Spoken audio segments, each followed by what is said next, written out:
Okay, we have permission to start off with the Pledge of Allegiance. Laura, would you like to help us do that?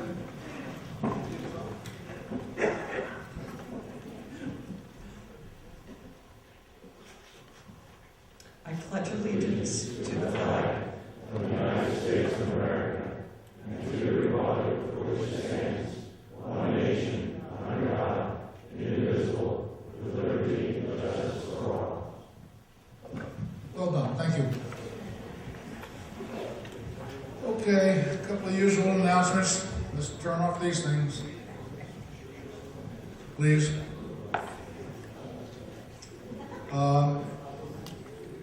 We have hearing enhancers if anybody needs them. I don't know if we have any left. Do we have any left? Yeah, we have some less if anybody needs drum enhancers. We have some.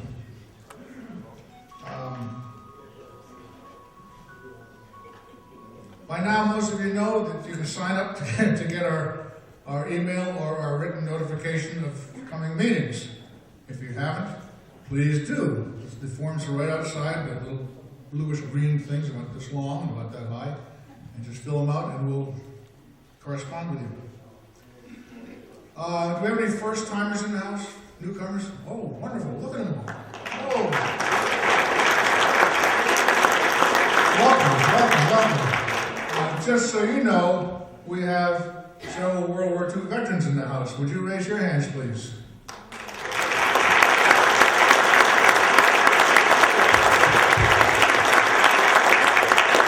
I think they've got you outnumbered.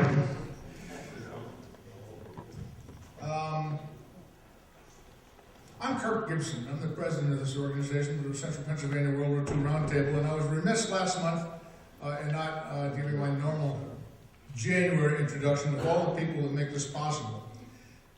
Charlie Lloyd, whoever he is, makes most of it possible. He gets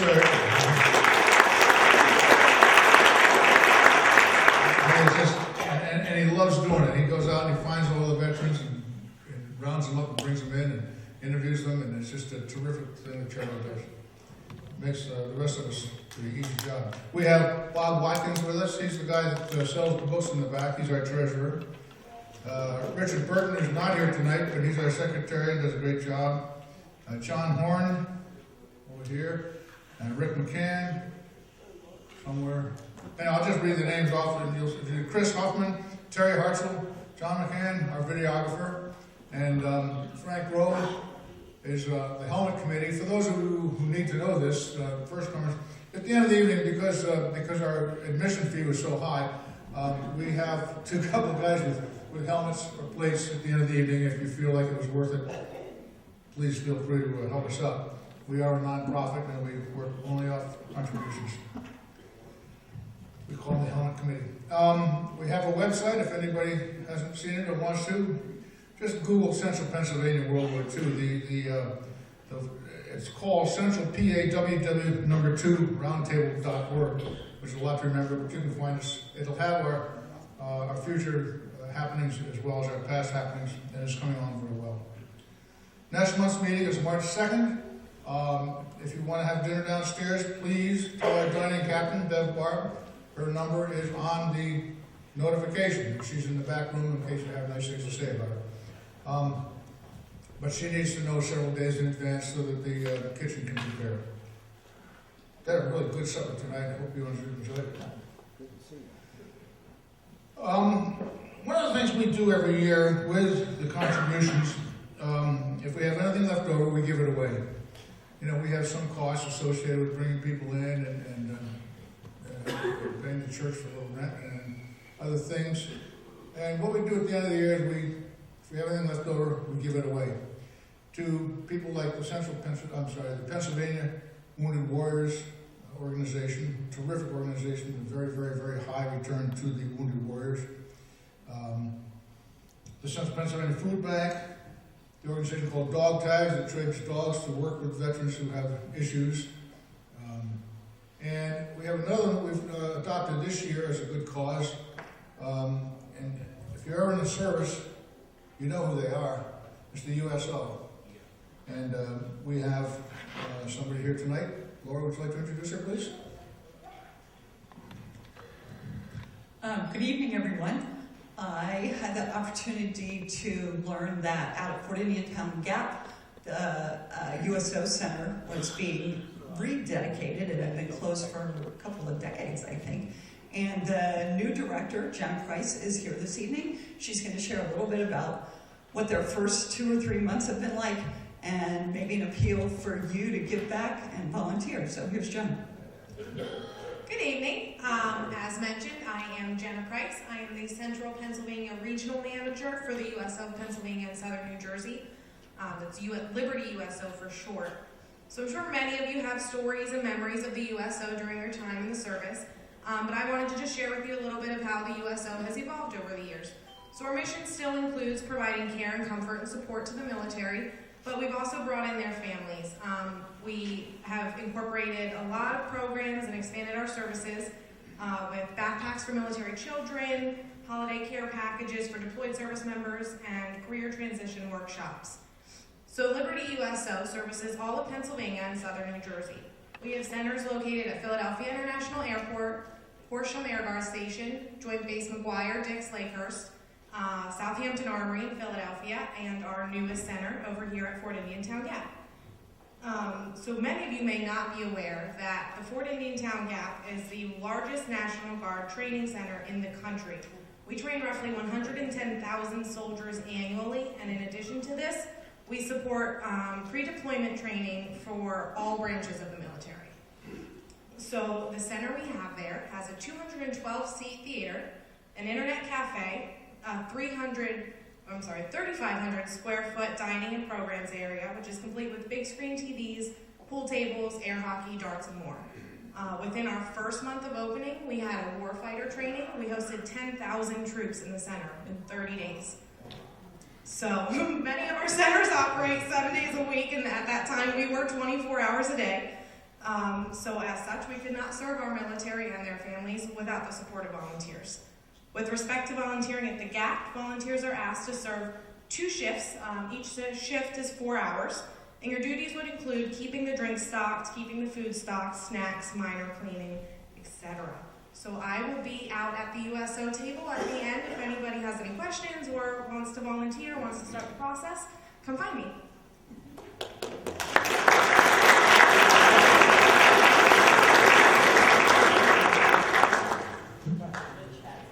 Oh, Jenna, excuse me. Whoa, I know you're here. For some reason or other, we didn't get this to you in time by the end of the year, but here's some of the proceeds which I was mentioning. But we'd like you to put it to good use for the USO, and thank you very much for what you do. Thank you so much.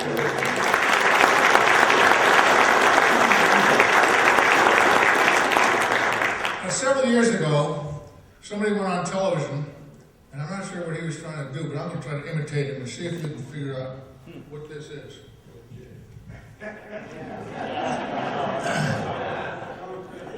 Well, OJ or somebody else left his gloves here tonight up on the table. I think I can claim them. Here they are.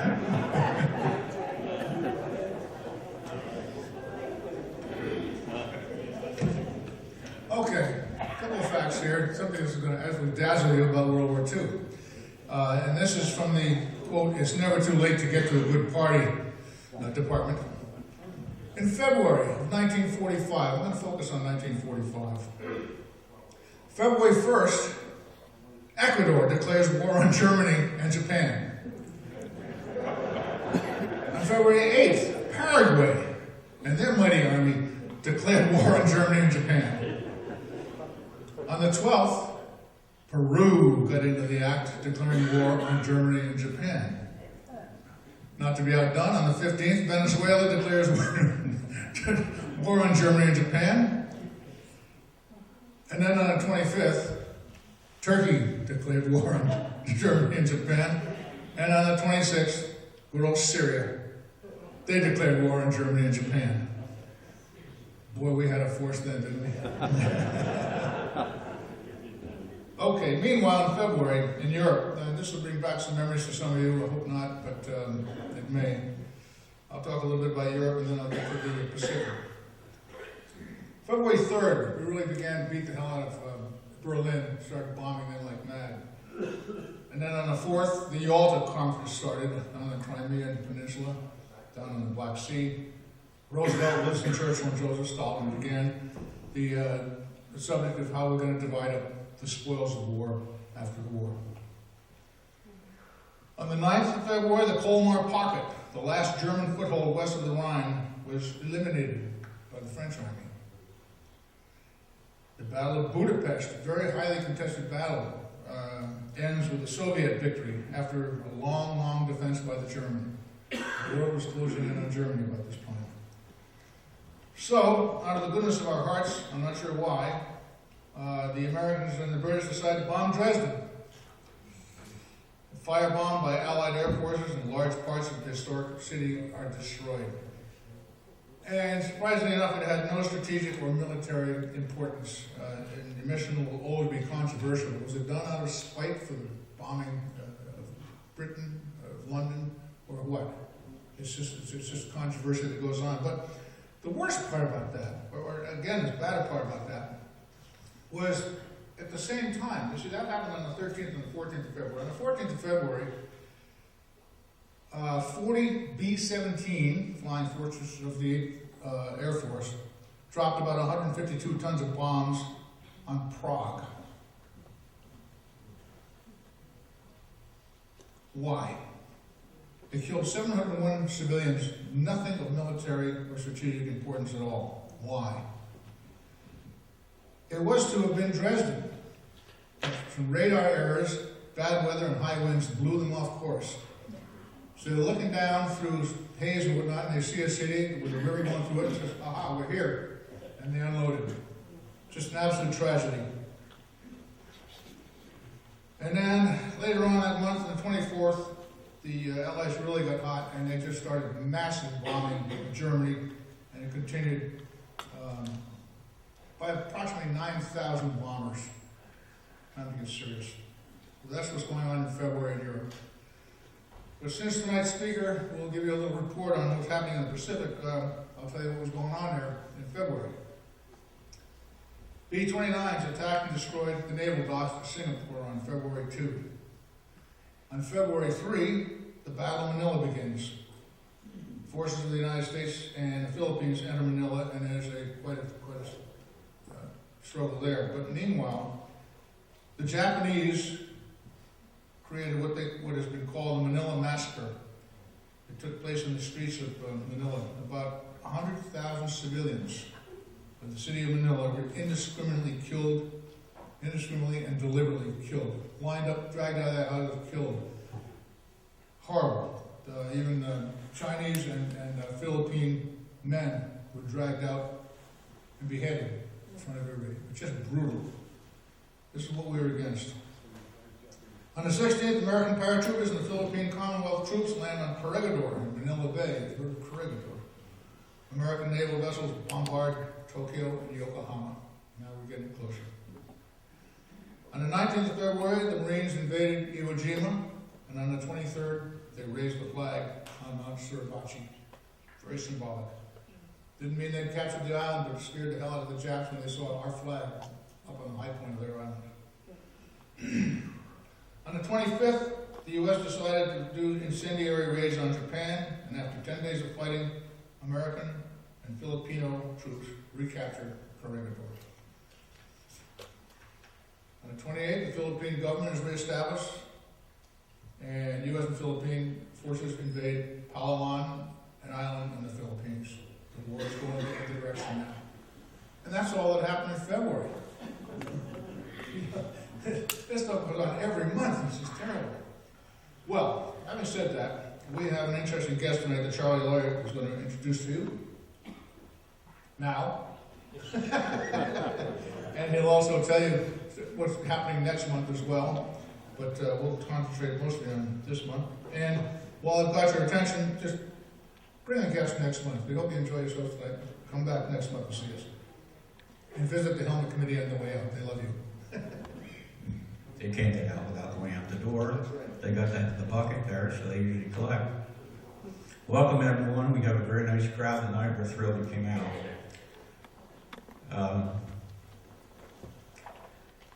Kirk said I spend a lot of time. This morning I drove to Reading to meet our speaker next month.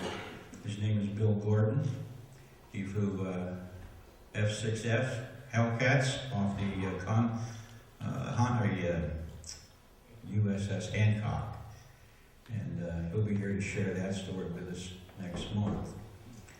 When I was tracking him down, we also worked with the World War II weekend.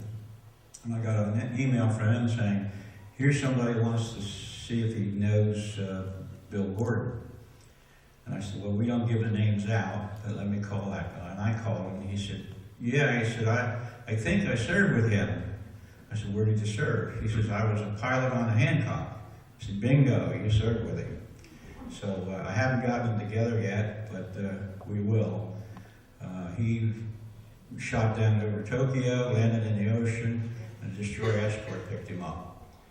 But to find two people in the same arena these years later is amazing. So we're looking forward to that. That's March. Tonight I have Marley and Kenneth Fiddler here, and they're going to be our speakers in April. If you'll stand up, I'm going to introduce you, Kenneth. This is a sonar man on the destroyer, and they went out with the pings and looked for all the submarines. Now I have another. Don't sit down. I have another introduction. Our speaker from last month, you guys raving about him, is right here, Chuck Klein. You guys know him?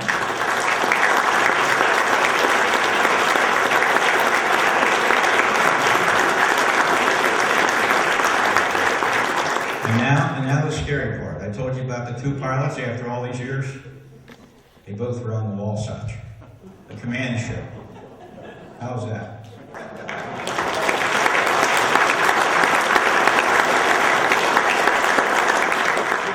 I'm not going to ask you to speak tonight, Chuck, okay? But you did a good job. You're up for April. Thank you, gentlemen. Thank you very much. So after I left Reading with the Hellcat pilot, I drove to Kenya, Prussia to pick up the night speaker. And Kirk says it's a lot of work doing this, but I got to tell you, 2.5 hours with this gentleman was a pleasure. And that it can't be replaced. Milt Dienes is a photographer, 20th Air Corps. Stationed in Guam. I should put that picture of you 5 young guys in Guam. Looked like you were looking for trouble on the beach. I didn't put it in. But he actually was in the 9th Tech Photo Regiment and went into Nagasaki 2 months after the bombing and took photographs. The ones he has are one of a kind.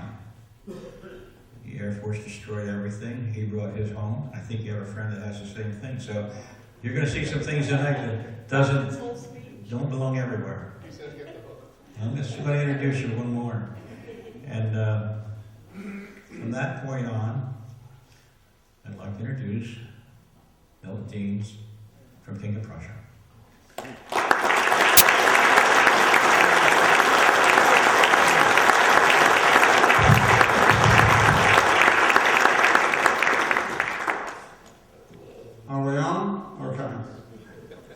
First of all, thank you so much for having me here. It's a privilege and an honor to speak to the group. And I hope what I have to say you'll be interested in hearing. To me, it's quite a story in itself.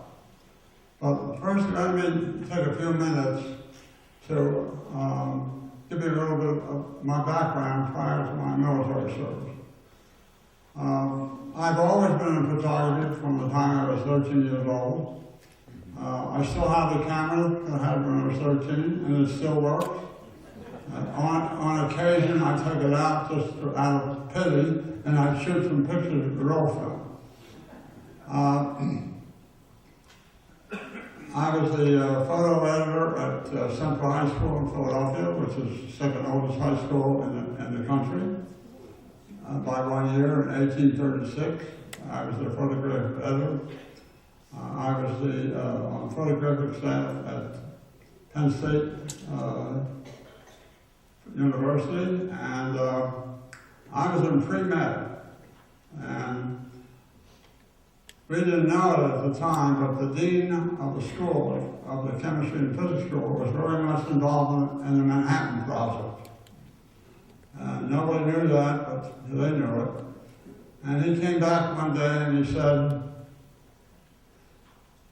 I have it on the best authority from Washington that if you join the enlisted reserve, you will finish undergraduate school and be able to go on to medical school, assuming your grades were good enough to qualify. Well, that sounded good, pretty good to 80% of us. 80% of the class joined the enlisted reserve. May the 15th, 1943, they called out the reserve. The other 20% went on to med school. So we didn't win on that one. Now, I'll just take a minute. I think there's a little funny story that you might be interested in. The 30th of May happened to be my parents' 25th wedding anniversary, and they had a big party planned. And I got orders to report to Fort Eustis on the 29th of May. And that upset them and me. And not knowing any better, I got it by a telegram. And not knowing any better, I said, I got on the phone and I called Colonel so-and-so. I called the Colonel. And I said, the first he said, who was it? And I told him it was Private Dienes. Okay? So anyway, I said the Colonel, they said 1 minute, and I got the Colonel. And what can I do for you, soldier? That was, and I remember it like I remember it yesterday. What can I do for you, soldier? I said, well, I have a problem. He said, well, what's your problem? I said, my parents are having a big anniversary party on the 30th, and you're asking me to be at Fort Eustis on the 29th at 6 a.m. And I have a problem with that. He said, so he said, that's very irregular, soldier. So I said, well, I'm sorry. So I said, let me think about it a minute. In any case, what happened is he came back and he said, consider your orders revoked. And I didn't get called until September, which gave me the whole summer off, because I wasn't going to school, and so I was down at the beach all summer. Anyway, that's a side story, but unfortunately, instead of going into the medical corps, I went into the infantry. All right? Now, there's a big difference. Okay.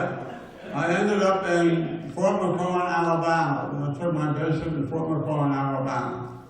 I ended up being an 81 millimeter gunner. And if you know what an 81, I still have the dent in my shoulder from carrying that pipe, because it is one heavy pipe. So anyway,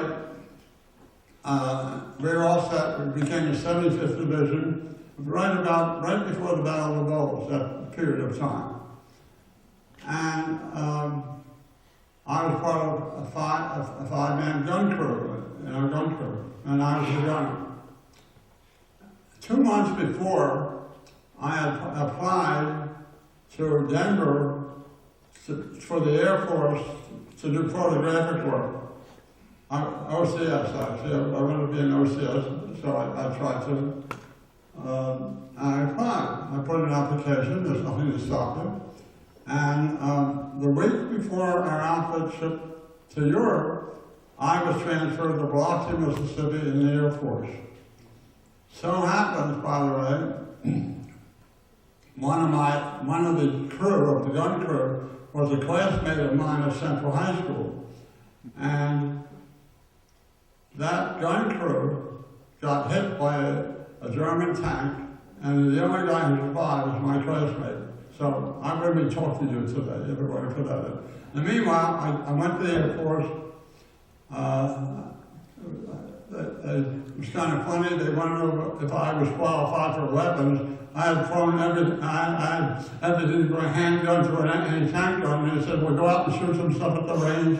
I went down to the range, shot some, and then they sent me to Florida, and I taught B-17 pilots how to use cameras. How to use the cameras on the missions. And of course, they had to teach me first, but it was really pretty easy. Because it's all, there's 3 cameras, one goes down, the other's 45 right, 45 left, takes some time around. And you can hand trigger it, or it can be automatic, whichever you want. Anyway, so, one more funny story, and then I'll get back. There's a bombing range mission south of Sebring, Florida. And that's where they would practice. And they would practice with 100-pound bombs. Not bombs, but 100-pound bags of flour. So they could see where they hit. And I was on duty, on duty that night. All of a sudden, the switchboard lights up like a Christmas tree. What's going on? They dropped the sacks of flour down the main street of Sebring. It went through stores and windows and everything. It ruined the place. It really ruined the place. So anyway, from there I went to Will Rogers Field where the 9th Photo Tech Squadron was being put together. Now I don't know why they called it the 9th Photo Tech, because it was only the first Photo Tech Squadron ever. But they called it the 9th, okay? You know, that's the Army, that's whatever. So, and then we had a few months training there, not much, and then we left on a long train ride to Seattle area, and then we got on a ship, and a troop carrier, it wasn't the Queen Mary, I'll tell you that, but we got on a ship, and we stopped at Pearl Harbor for 2 days. We went and how to get off the ship. Then we stopped at Inuit-Weetalk, where Inuit-Weetalk is, well, the highest part of Inuit-Weetalk is 10 feet high. It's nothing, you know. And that's where they had the atomic bomb test later. So from there we went away to Guam. On the way to Guam, the Japanese headquarters for the whole Pacific was in an island called Truk, T-R-U-K. Truk, and that's where they had their whole naval force. We're standing by, and we're in a troop carrier, and on the horizon we see the biggest battleship I ever saw. There were 2 of them had 18-inch guns that were capable of 3,200-pound shells. And they could have blown us out of the water at the top of the hat, but they didn't, and we went on to Guam. In Guam, and you'll see some of this as we see the slides. On Guam, we had to set up from ground zero. They had nothing there. The thing that we found unusual, Guam happens to be a very beautiful island. Naturally beautiful. It wasn't when we got there because it was completely shelled out by the Navy, Marines, everybody. We didn't see a bird, we didn't see a dog, we didn't see a cat. There was nothing running around. So we got to Rome, and we set up, the first thing we did, we set up a lab, a photo lab out of tents. Then we started to build barracks. Then from the barracks, then we started to get into it. We processed, at the height of our activity, we processed 14,000 prints a day, every day. That's a lot of prints. And also, we had the only ice making machine on the island. Now, that has lots of advantages. We needed to core solutions. So we had to keep it at a certain temperature. For the fact that we had this ice, and we developed pictures. We were doing for the Army, the Navy, the Marines. They wanted their films to send home, and of course we would trade them all for stuff we could never get, like steaks and roast beef and all that kind of stuff. And we would just trade them out. So we trade them out, and So we started going, and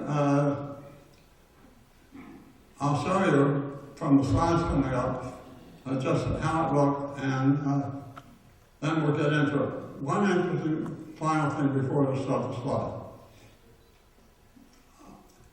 This past August, I got a phone call. I was at home, and the December before, I gave a small speech to a local library about the photographs I had having to do with Nagasaki and the atomic bomb. And it was picked up by the local paper there. And, it got some, it was on the Channel 6 News, Action News, and it got a little publicity. So, when I was done with that, I kind of forgot, and that was the end of it. I had those photographs that I have tucked away in a drawer, and I hadn't probably looked at them in 65 or 70 years, because they're 71 years old, these photographs now, and they're in perfect shape. So I had them, and I found them, and that's why I figured I should do something with them, start telling a story. Well, I got this phone call, and the phone call went something like this. This is Colonel Hickey of Wright-Patterson Air Force Base. Are you Milt Dienes? So I said, yes. Were you on Guam in 1945, 1946? I said, yes. Were you in the 9th Protect Squadron? I said, yes. She said, we have been looking for you or anybody else for almost the last year. There's no record except for one other person who lives in western Pennsylvania out of the 100 that were in the squadron. What can you tell us about Guam? I said, well, why? What do we know? She said, well, for some unknown reason, when the Alpha was deactivated in November 46, instead of packing up the films, the print, the negatives, correspondence, equipment, cameras, anything, they dumped it. They literally dumped it. They never took it back to the States. Not one piece of paper, not one photo, which is, unheard of. Which means that me and Jerry Johnson, the other guy, are the only two people who have original photographs. So they now have become very valuable. And so I spoke to her for about an hour on the phone. She said, well, we're planning a very special event. We want you to go to Wright-Patterson Air Force Base for the week, the third weekend in September. And we'd like to interview you, and we'd like to honor you, and we'd like, because we know nothing about it. And she was the commander of the 14th Intelligence Squadron. So basically, she was the same as what we were. 5 squadrons later, forgetting about the first day, because nobody knows what happened to them. Okay? So,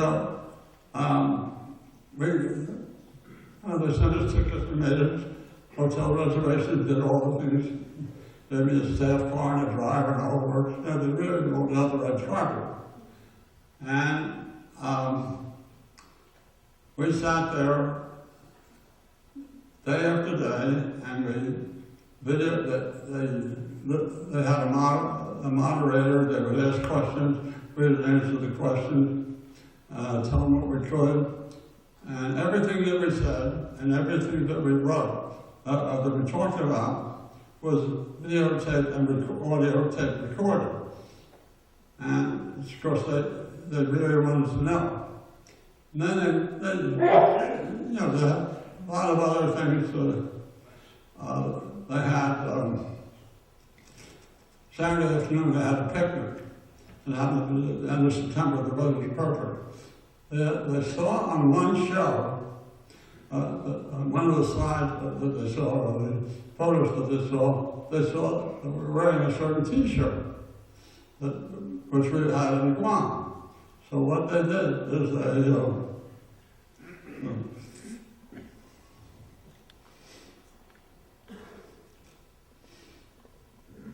they went and they made 200 T-shirts, and including one for a 6-month-old baby. So that's, I mean, that's, so the picnic, all 200 of the squadron wore the T-shirt. Now, which was a really nice touch. Then, while we were going through, there's a building called the NASA building, National Aerospace Intelligence Center. It's probably the most secure building in the United States, including the Pentagon, I mean. You can wear absolutely no metal, certainly no cell phones, no cameras, no watches, nothing. I was walking down the hall in the building, and I was in the casual section with this one step further. I was going down the hall, and all the alarms started going off, and everybody was looking around, and they were looking at me. I had a hearing aid battery in my pocket, to give you some idea how sensitive that thing was. So anyway,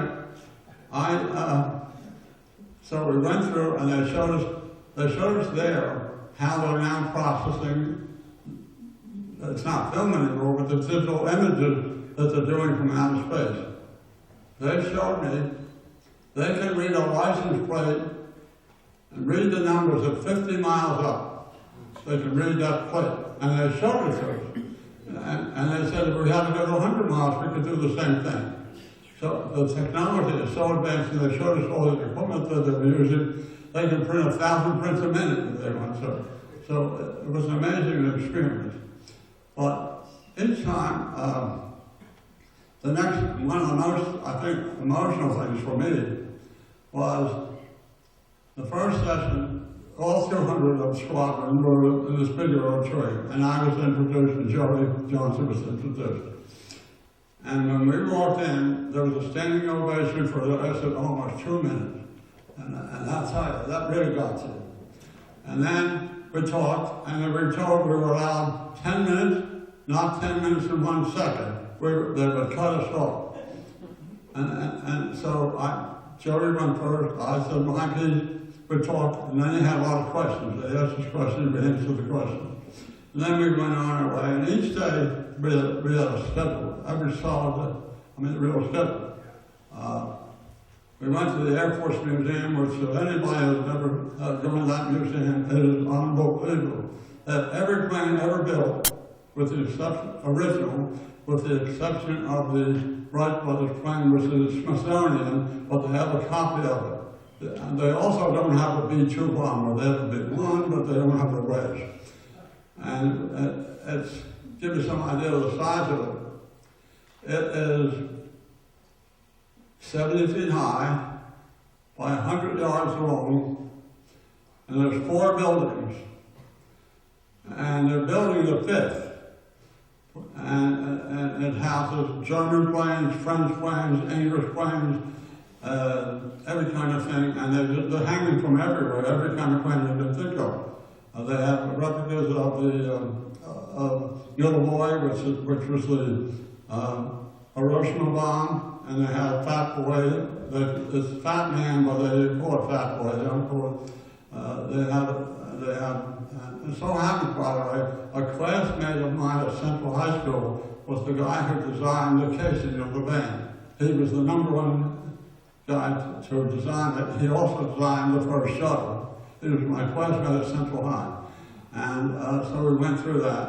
And each day there was more and more interrogation, not interrogation really, but for hours. Then that first day when we left, we got the same ovation, and each and every guy came over and shook their hand and really had something to say. Nice to talk to you. They really, you never met a bunch of guys like that. They were really tremendous. So let me show you a few things, and then we'll go to stop. Okay.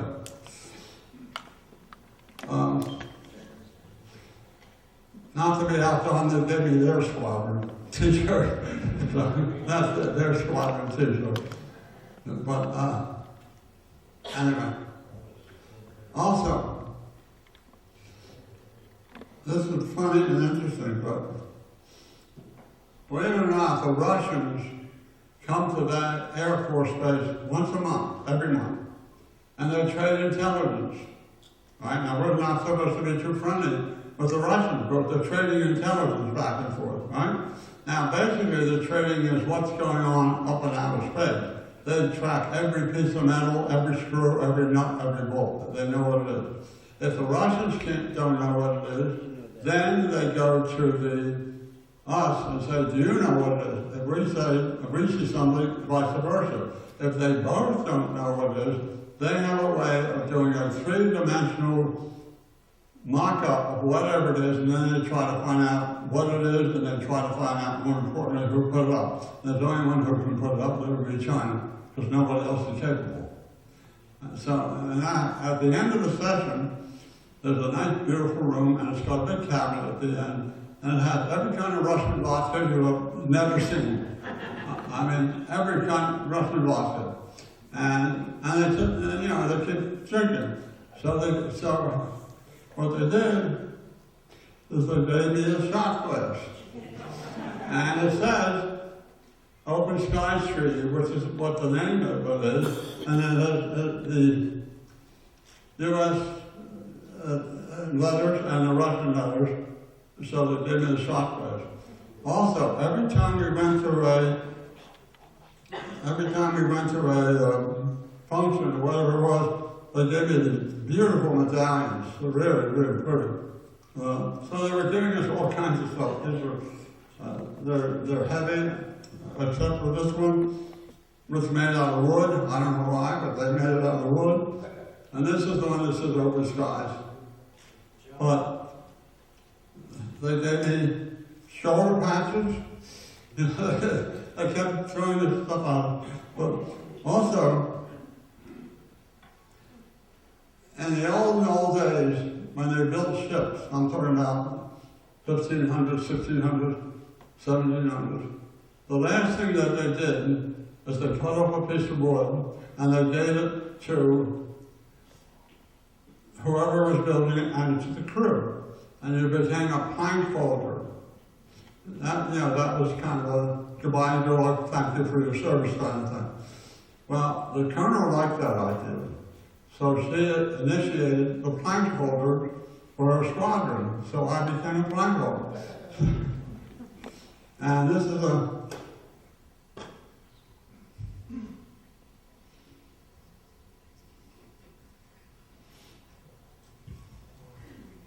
Now this is the way they actually built ships.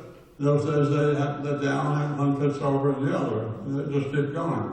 And it says, plank holder, Sergeant Milt Dienes, honorary member of the 14th Intelligence Squadron, thank you for your service to our country, presented September 25th, 2016. So I became a plank holder. And then one final thing. One day when I had nothing to do on Guam, which after the war we did very little. The only thing we did after the end of the war,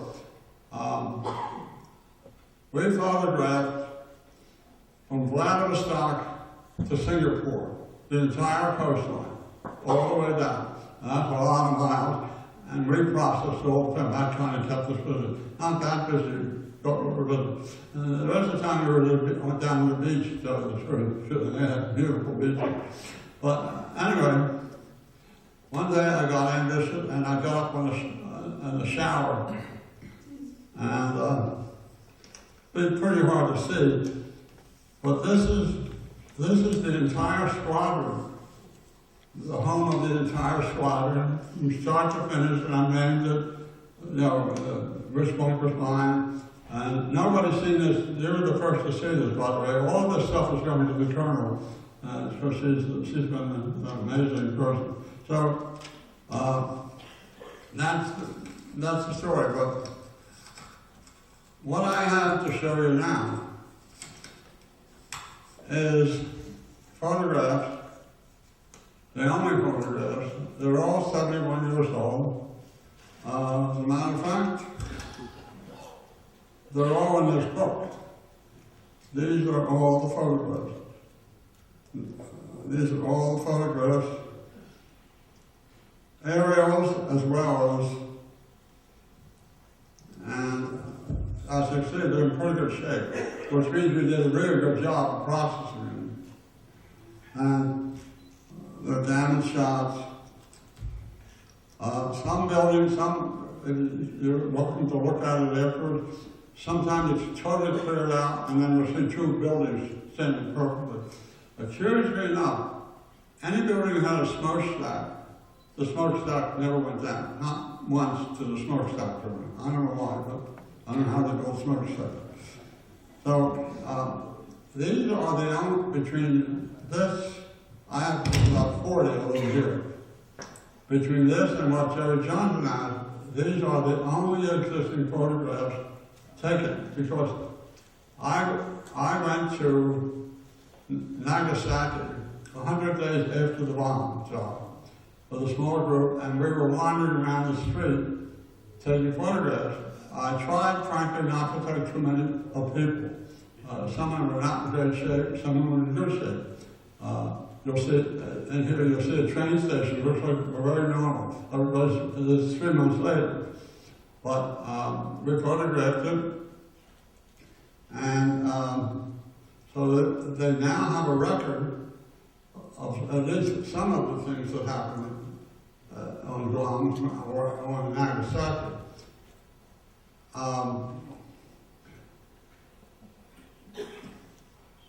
All of this is going into the Library of Congress, it's going into the National Archives, it's going into the Air Force Archives, and I just got a call this week from the curator from the Harry Truman Library, and they now want them. And I said, well, there's only one original. He said, well, I'm part of the same group as they are. I said, then you fight it out, who gets what? It's out of my hand.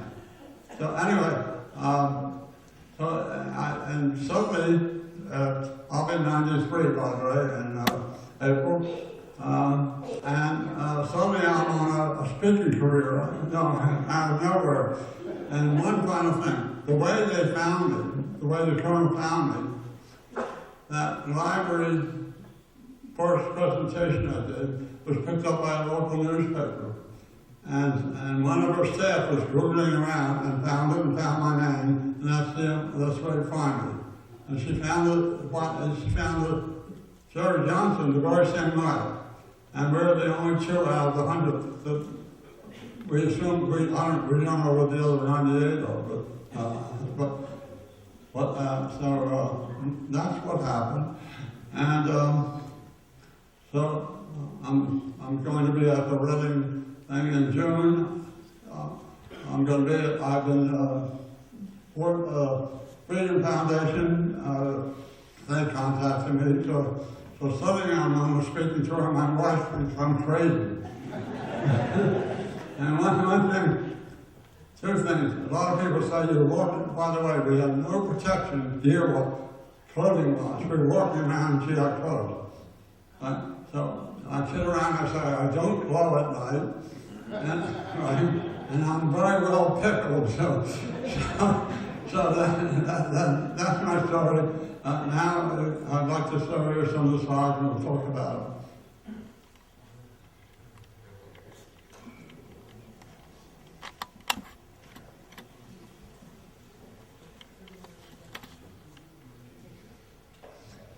That's our patch. That's my original patch that's on the cover of the book there.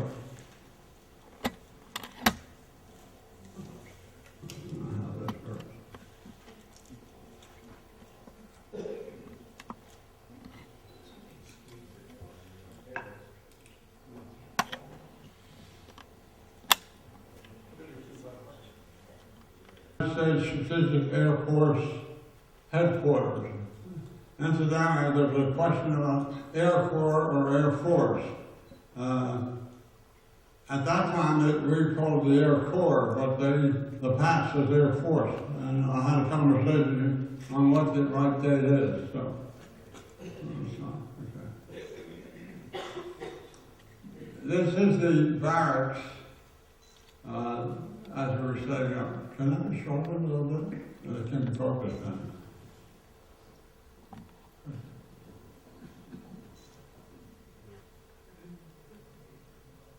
Yeah, sure.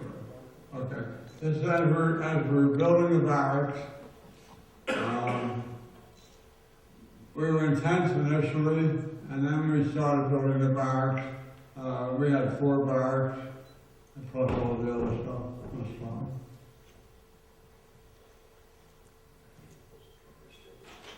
That happens to be my barracks, and we had a very good artist. He was very good. He's the guy who did the t-shirt, and that was called Welcome In up there. If some of you remember in the old days, there used to be the petty girls. He tried to emulate a petty girl there. Okay. Yeah. That's our shower. 55 gallon drums. By the way, the temperature in Guam usually was from 80 to 85 degrees, never lower, never higher. The only problem was once in a while, not once in a while, they had the rainy season, and I mean it really rained, usually at night. But there's the mud, that was all mud there. This is the volleyball court that we're making. Now, it was made of coral. Now, if you know anything about coral is like razor blades. So, one thing about this game, you never fell, because if you did, you went to the infirmary, because it really cut you up. So, but they were kind of signaling it, trying to get it as close as possible. That's me.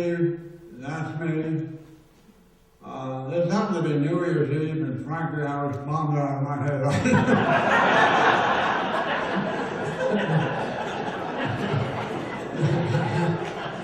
To give you some idea, we used 45 to make noise, and shooting 45 in the air. At the same time, I don't have them here, I think I'm showing, but the 2 things happened. I was walking around with the gray skirt and nothing else. And we used to use Zippo lighters. Everybody used Zippos for cigarette smokes, right? Well, we never had lighter fluid, but we had 100 octane gasoline. And that's better than lighter fluid. It's much cheaper. So, believe it or not, the MP stopped me trying to open up a wing tank of a Red 29 in order to get some gasoline. So that was from the next one. Okay, that is Boxcar. Boxcar was the 29 that dropped the Nagasaki bomb, and that's Bitter Boy there. Over here, this is the Hiroshima bomb, much more. This had twice the power of, more than twice the power of the Hiroshima bomb. But the difference was, Hiroshima was very flat, and initially 120,000 people were killed. Both bombs were dropped at the same height. They're both dropped at 1,500 feet. But it's been flat, it did much more damage. In the case of Nagasaki, there were hills all around Nagasaki, so it was more contained, and 70,000 people died, so which is no small number either. But the after effects, the radiation after effect, killed over more than 500,000 people, and that's where the real damage was done. Next. That's an original photo of the Nagasaki drop. In photography, there's a thing called bromiding. If you want to highlight something, you take a bromide solution, and we did a little bit of that up there. We made it look a little bit better than it actually did. By the way, the negatives looked totally different from all the other negatives. They were affected by the radiation, even as the plane was flying back, because the second plane was the one who took the photograph. So that was and that, at that time, we couldn't send this photo home, but it was on Life magazine as big as life 2 weeks later, and it was restricted, we couldn't send it home. So, that's flying on the way back. After it mushroomed out, that actually was taken by the Enola Gay. The Enola Gay was the one who did the weather and the photographs for Nagasaki and vice versa for Hiroshima. So, and that was restricted at the time. We weren't able to send that. Now, this gives you some idea. Now, here's the hills I was talking about. Now, these buildings are in pretty good shape, but the rest of it's gone, just gone. Now, don't forget it's 3 months later, so they're doing some work. Next. All right, let's run a street scene. It's a typical street scene. Depending upon how the houses were constructed, sometimes they were sheet metal. Most cases it was subsidy type stuff, and they just blew away completely out of the wood. And it affected most everything. Now, there's a couple I just saw, and I mean, they seem to be happy, they're smiling, they saw me taking a picture. And they were in a typical Soji house, but apparently they were not affected, so. Now, this gives you some other idea. There's a couple looking back, there's the hills, and you see what's left. There's nothing left. A building here, I don't know.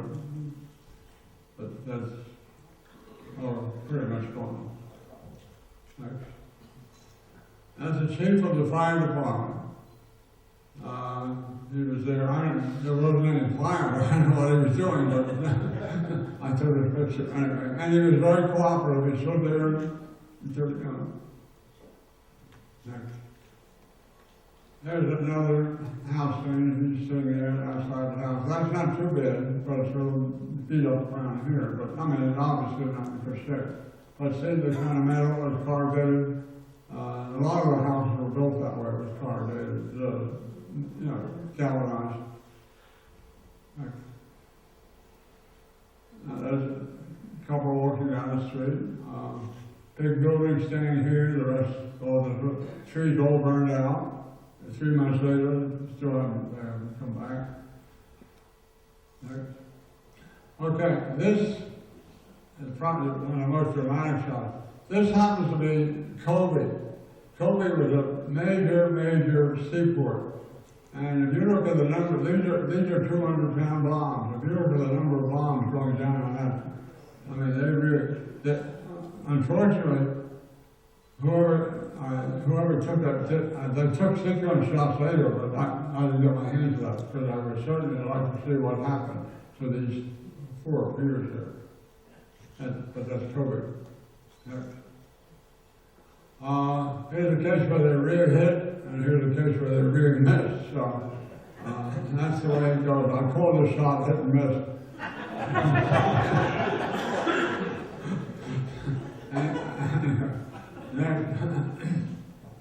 Now there's a lot of devastation there. I mean, they really clobber that house over here, water's out here, but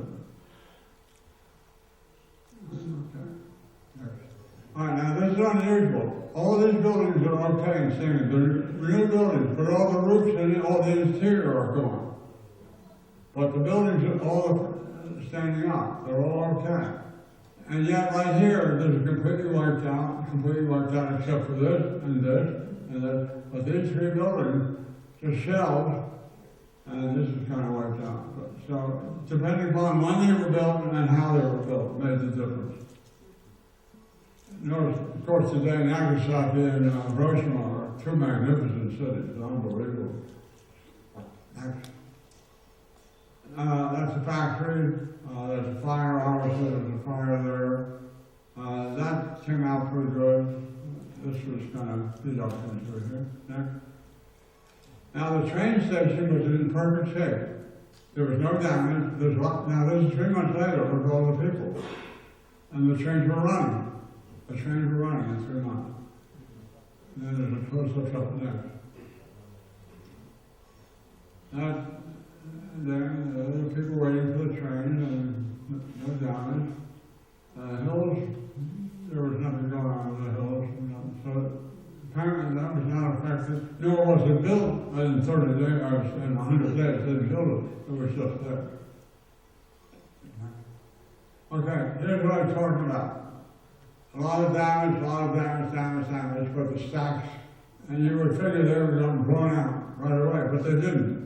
And I never quite understood that, because you'll see more of them. Next one. There's stacks. This is all shot here.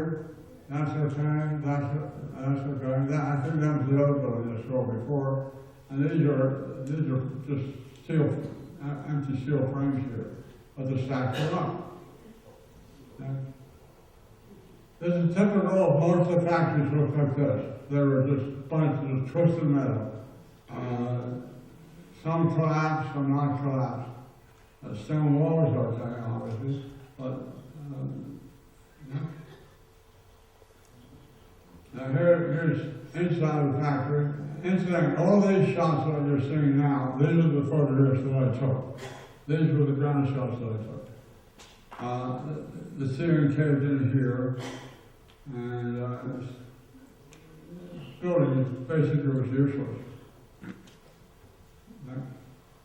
Same thing. Structures and frames. I don't think this was done. I think this had to be from the shelling. I don't know. Because, by the way, look at the thickness of the concrete. That was really pretty thick. But whatever hit that, I believe it had to be from the shelling from one of the ships off the coast. Because that really knocked a hole in that building, and that's very heavy concrete. But the rest of the building is up. Now, this perfect straight up, and you have this combined.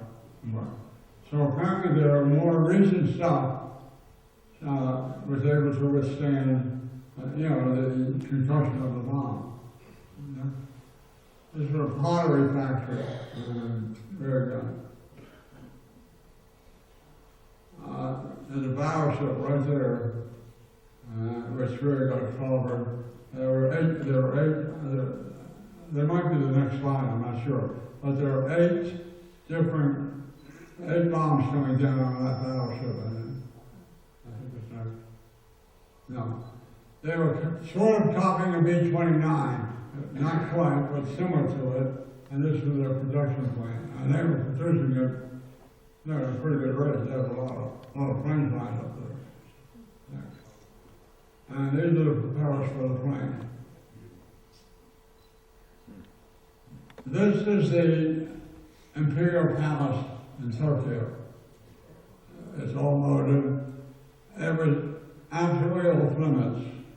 No one was supposed to drop a match from that place. They insisted that it not be touched. And, as they do with the Vatican and, a parliament and different places like that, for whatever reason, as crazy as war is, they allow these to continue. Because, that could have been blown off. Next. All right, I was not involved with these, but I happen to have the photographs. These are some of this is aboard the Missouri. That's MacArthur, that's the Russian, British, English, Chinese, I don't know. And these are a few of the shots that we processed them, and that's how I got them. So we did the print. Next one. That's Nimitz, signing. That's Halsey, and Struance. That's really them sign, that's a sign. That's Lord Mountbatten and all the foreign dignitaries. Only one I really know is Lord Mountbatten. And this is that was when Wainwright was there for the signing. They brought from Bataan, and that was the Japanese entourage that came for the signing. The next one shows them close-up. That's the Japanese at the signing. And that's them leaving. And that was the end of the ceremony. They walked off. That happens to be one of the recreation halls. This is where that's me, but that's where the Marines landed. So they put up a monument to themselves. Nobody else did, but they did. And that's a shell. They put up a shell there. And that's me, and that's me, and that's me. And that also me, that's a big gun. I'll show you that. That's a Japanese torture gun. If you look at the size of that bore, that's got to be at least 12 inches or even more. That's a pretty short barrel. So all this stuff was done extra. And that's Fox Park. That's me and Joey Johnson. That's the colonel, and this is part of the crew. And this was the closing event that they had. And what's next? This is it's called a tribute of flight, and it's a second version or an updated version of the Wright Brothers' original plan. And I think that's probably that, and that's the end. So.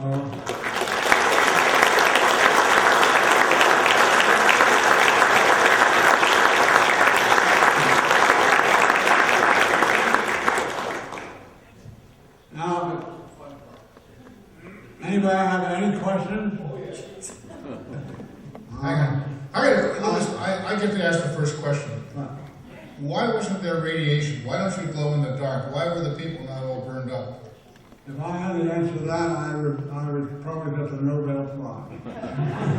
Did they walk around with Geiger counters? I mean, were they aware of radiation? Were they? Sure they were. Yeah. People there were, in many cases, the reason I didn't take many people, a lot of them really burned. Yeah. I'm from radiation.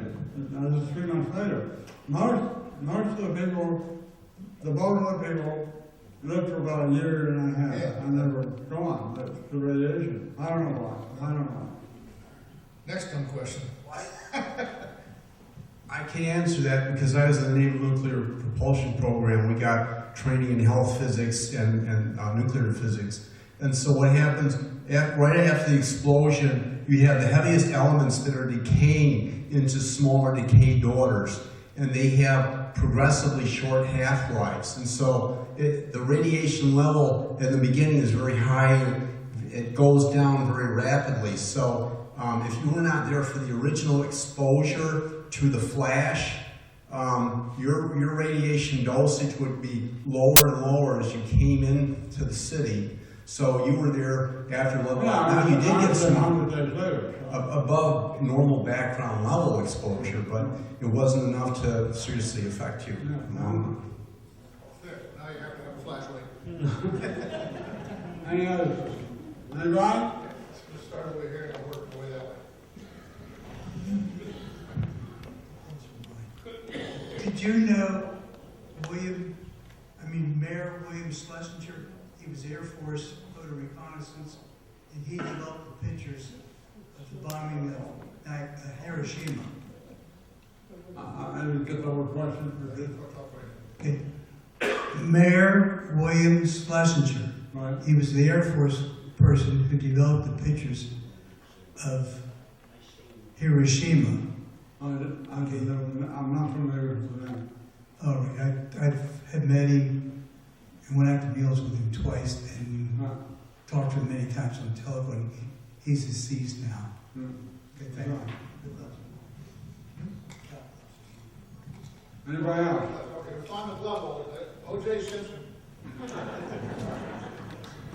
I just want to say, thanks for your service and thanks for the speech tonight.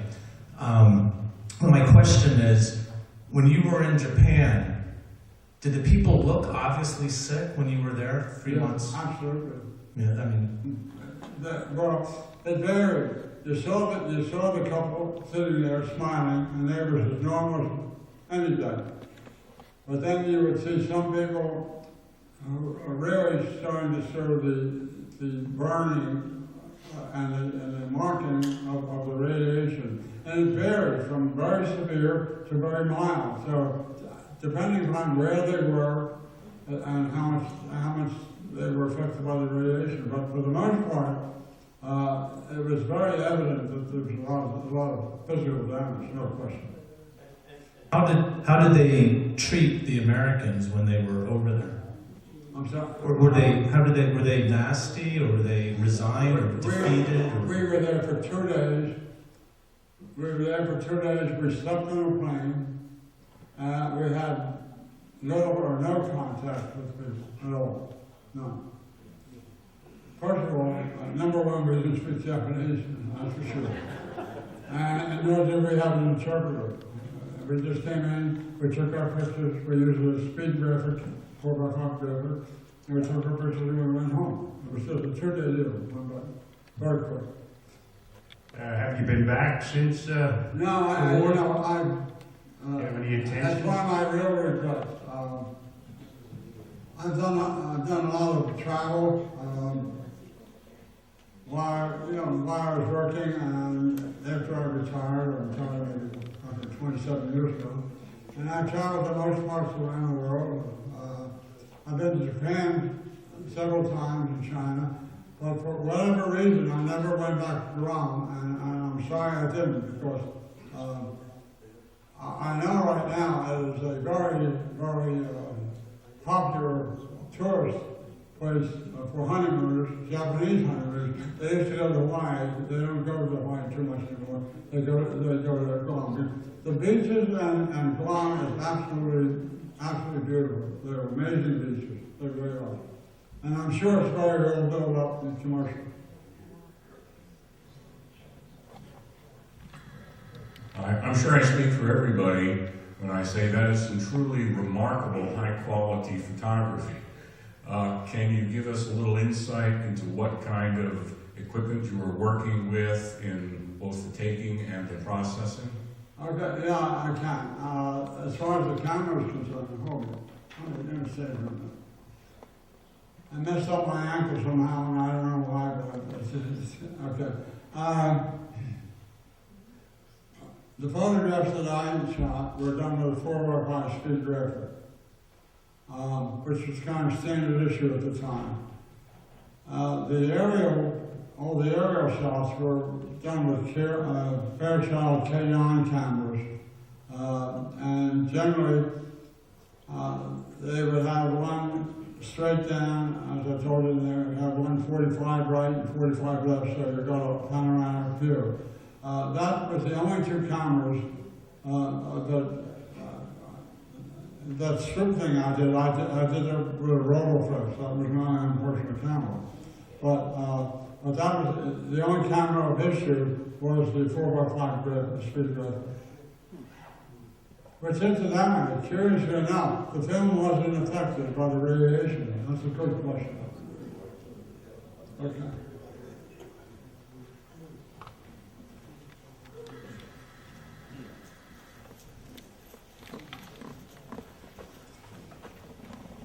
I'm curious about the size of the pictures. Your album is 8x10s? I'm sorry? The size of the pictures that you have, were they 8x10s? I'm sorry. The size. These photographs, most of them are very close to 8x10. Some of them, it varies, but most of them are 8x10, a little bit larger. So when you said you were... Because the fact that the original, I could scan them right there any size I want. But these are original, and you don't want to do anything except to keep the original. So whatever the size they are. So that's why they vary. Oh, okay. So It was the way that they were printed initially at our lab there. So if you made them smaller, that's what I picked up. Okay, so you were developing all different sizes? Yeah, I mean, we developed all kinds of film. Mostly it was all aerial film. Incidentally, the negatives from the Hiroshima and Nagasaki bomb drop were totally different than the normal negatives. A normal negative is very crisp and clear, blacks, whites, and grays. These were fogged over, and obviously that was the radiation that did that to the film. And we had to really work to get the best image out of it, because it just didn't have the sharp crispness that you look for in a negative. And so getting them home, the pictures that you brought back, did you put them in a suitcase, or how did you get them back? Well, it's strange. I knew that I was going back in March, and I knew the photographs that I had taken, and I went and I took whatever I could get my hands on, frankly, to bring them back. And there was a spy shack across from our barracks, and they had cameras there, and they had turret, 16mm Bevan Houghton, which was the prize. And I figured, okay, they opened it up, it was for free for all. Anybody who went in just took it. And there was no accounting for what happened to it.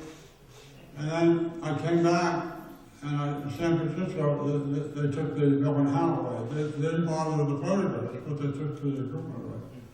Then eventually they dumped all the stuff anyway, which was the craziest part. The fact that they didn't bring back anything, I mean zero.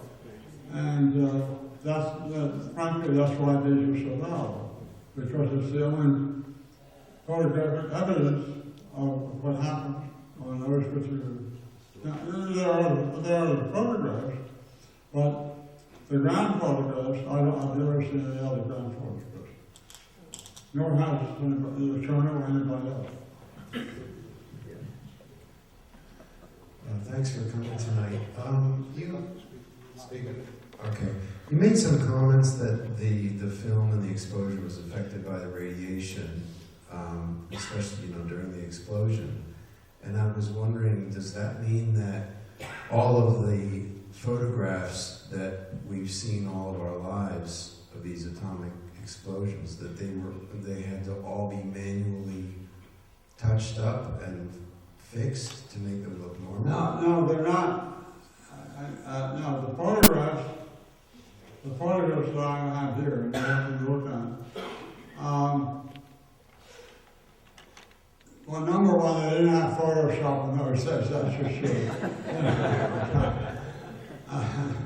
So you could do a few tricks, but basically what I have is what the best print we could get out of that negative. But don't forget, it wasn't like you're trying to print something to put into a contest or competition. We were turning these things out by the thousands, so we weren't spending much time on them.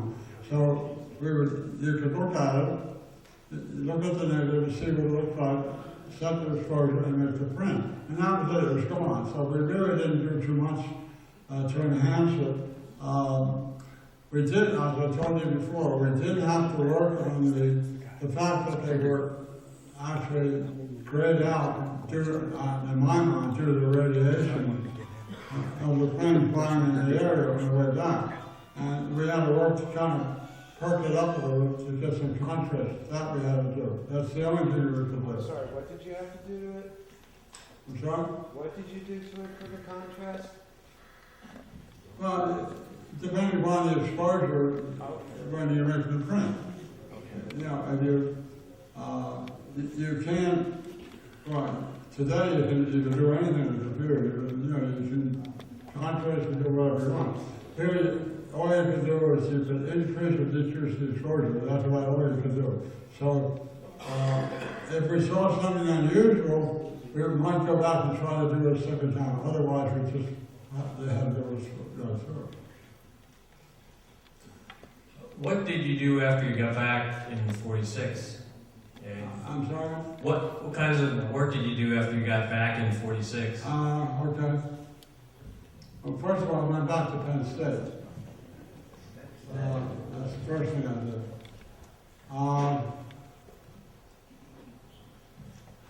I was really interested in photography, and I really wasn't interested, frankly, in putting another 6 or 7 years in med school and going through that routine. I just mentally I figured, hey, I'd rather go out and try to do something.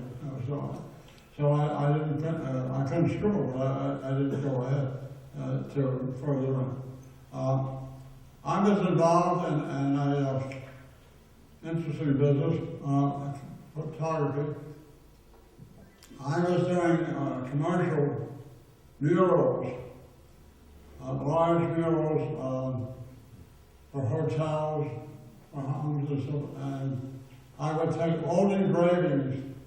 There's a wonderful series of engravings, Paranese engravings, which are engravings of Rome back in the Roman days, and they're spectacular, and they made very dramatic murals. And I was doing that, and I did, like the Ben Franklin Hotel in Philadelphia.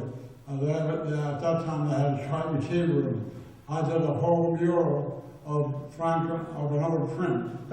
And then after I did the mural and had it put up, then I used transparent oils and turned it into a color print. So I did that for a while.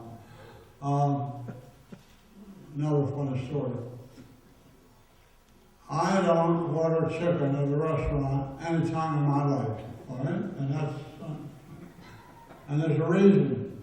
For a few years, I was connected and tied up with one of Philadelphia's best caterers.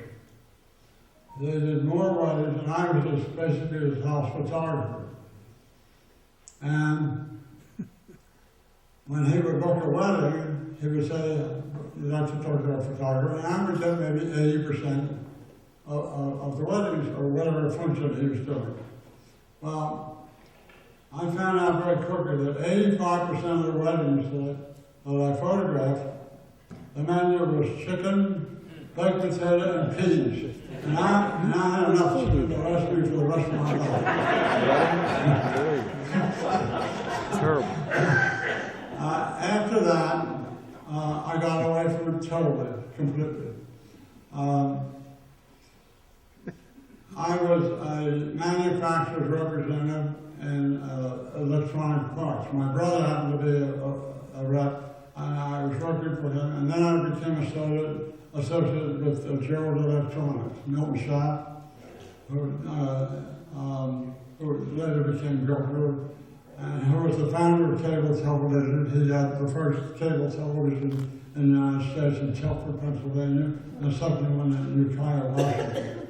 I was the manager of the distributor division of the company, and then they, in turn, they bought a high-fidelity company, Harman Kardon, which is very one that still exists today.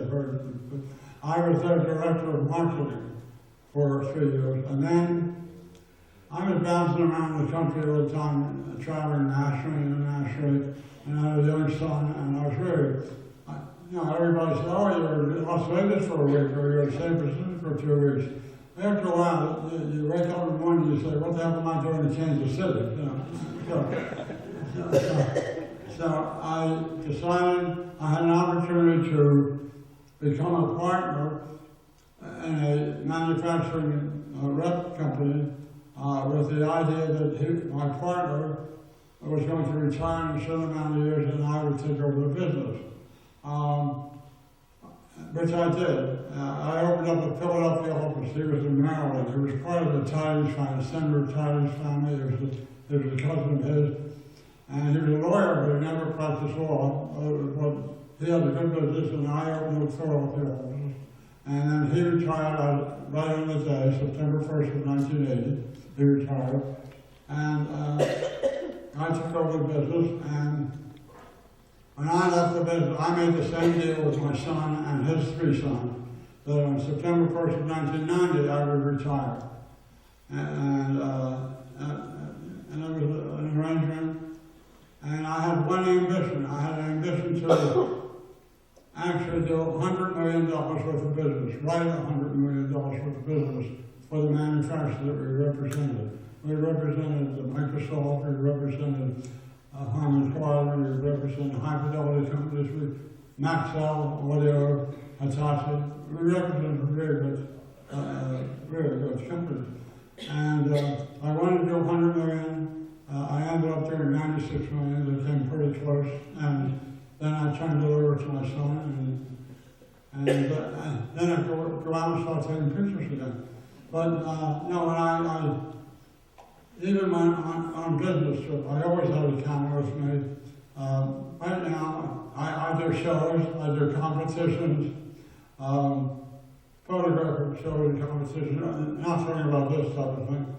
But I also, I've been published, a couple of books, I've had my work published, so I'm really into photography, and one other story, but the den of our condo at home, that den is primarily my room, and there's a whole wall of cabinets, and loaded with about 18 years, I didn't really count, but about 18,000 photographs are in those.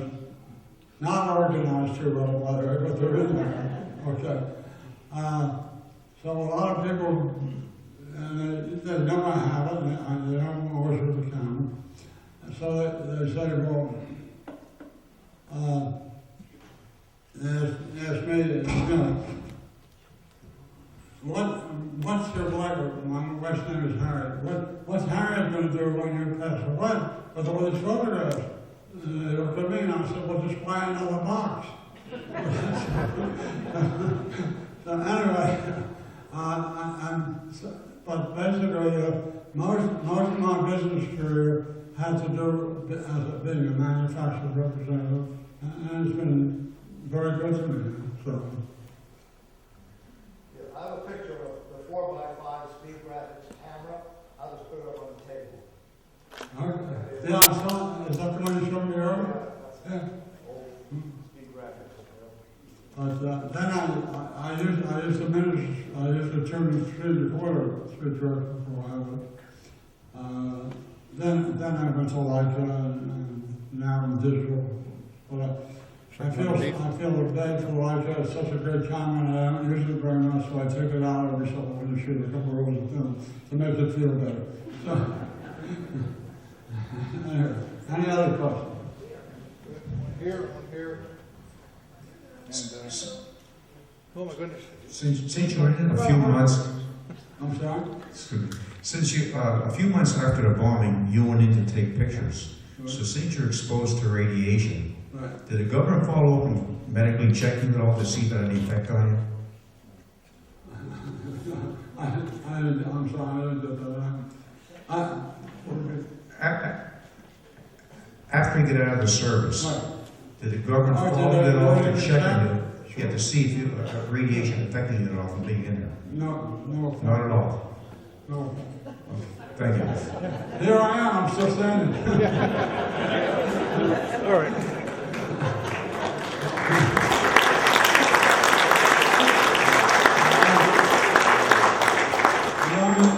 The answer to that, the only thing I can say, as I said before, I don't glow at night, and I'm very well pickled, so.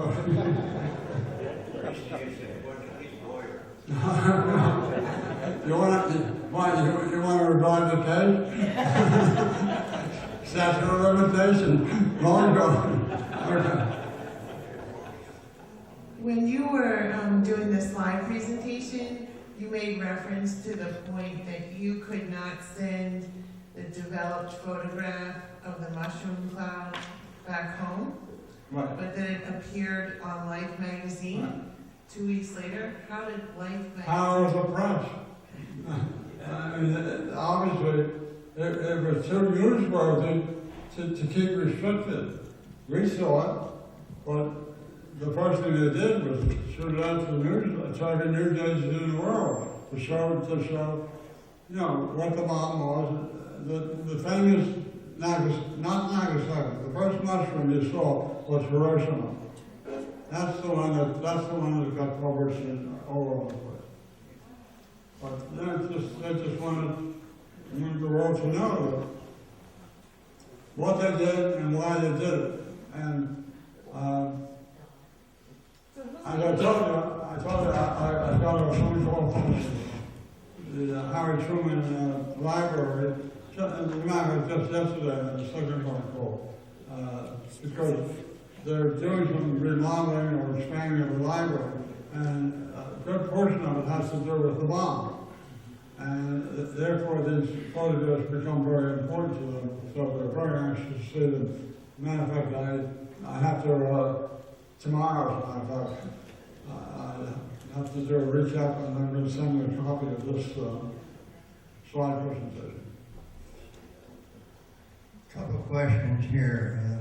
Having been a photographer and lab tech at the 82nd Airborne Korean vintage, I wanted to ask, your type of squadron, were they located in other theaters of the war? And did the Army have similar things back then? I noticed the patch, by the way, some folks might be interested in knowing this. There was a U.S. Strategic Air Force patch, which was usually for heavy bombers. In the European theater, it was the 15th Air Force out of Italy and the 8th out of England. And of course, the 20th Air Force, the B-29s, would qualify. Yeah, well, we were part of the 20th Air Force. Right. On Guam. On Guam, it was the 20th Air Force, and we were part of that whole package.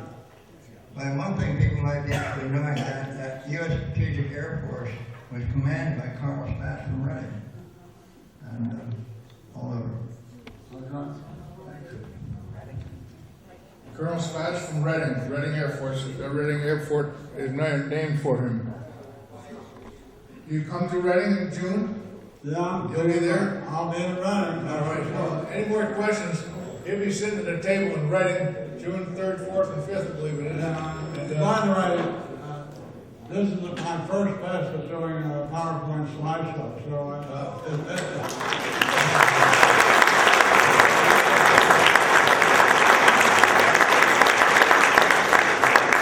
Okay, Milt, the next episode here is, we have to reward you with something that very few people have. Only the best people in the world get this.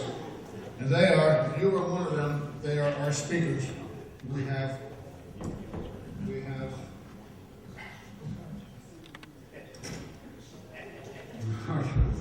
you are highly sought after, very valuable, impossible to replace, but well-earned love.